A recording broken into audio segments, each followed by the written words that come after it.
Now, the trip was, how many days did you say it was? Well, some of the others stayed longer. I was down there for 4 days. 4 days? Yeah. Okay, we have another photo here that we'd like to show our viewers. And that's when we just came there. Fidel Castro was welcoming us there. And we got, he frequently meets at midnight with people.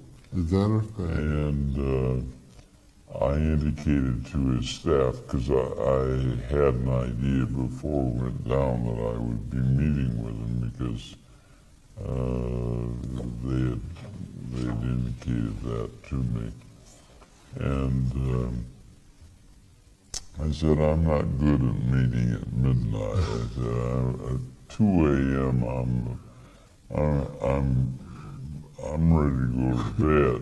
And so I came to the hotel to have lunch, and they said,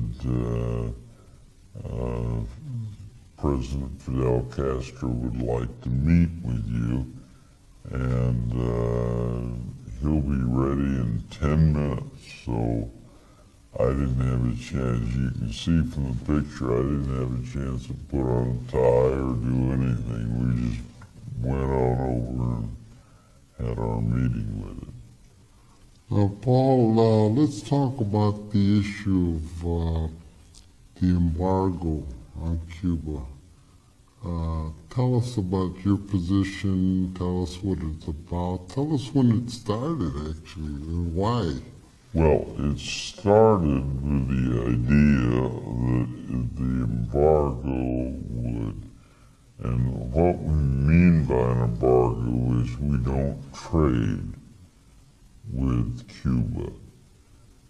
And obviously the United States had been the #1 trading partner, because we're just 90 miles from Cuba, the Florida coast. And the aim was to topple Castro.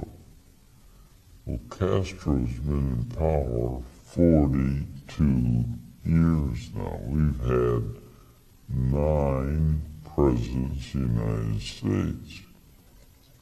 It obviously just isn't working. And today now, Secretary of State Colin Powell and President Bush are talking about taking off the embargo against Iraq, against Saddam Hussein, except for military weapons. And Fidel Castro is, as I said, he's not a promoter of democracy, but he is sure a long way from being a Saddam Hussein. He's not really a threat to our country. He's not a threat at all. He's not invaded any other country. They have freedom of religion. You have priests in the Roman Catholic Church that are tied to the Vatican. You have Baptist churches tied to American Baptist leadership. And yet we recognize China, we recognize North Korea, we recognize Vietnam.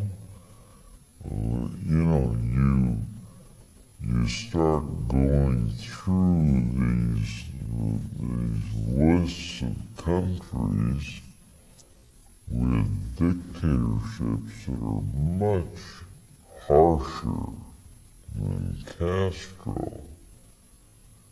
And an embargo works only when all the nations, or virtually all the nations, work on it.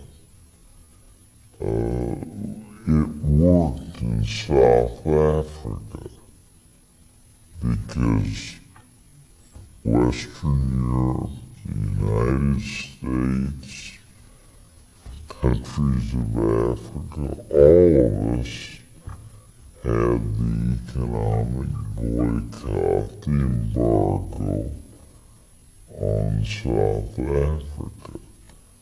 In the case of Cuba, there is no other country in the world that joins us in this embargo. In fact, there are only 2 countries in the world where it's illegal for citizens to travel to Cuba unless you do it as part of an educational mission or something like that. And those 2 nations are North Korea and the United States of America. My own belief is that part of freedom of speech and the freedom that Americans ought to have is we ought to be able to travel anywhere as long as there isn't a safety question involved. And so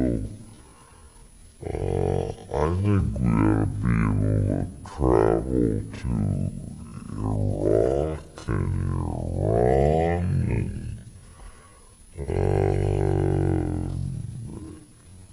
all kinds of places where there are controversies, but we went through the same thing with the Soviet Union, you will recall. There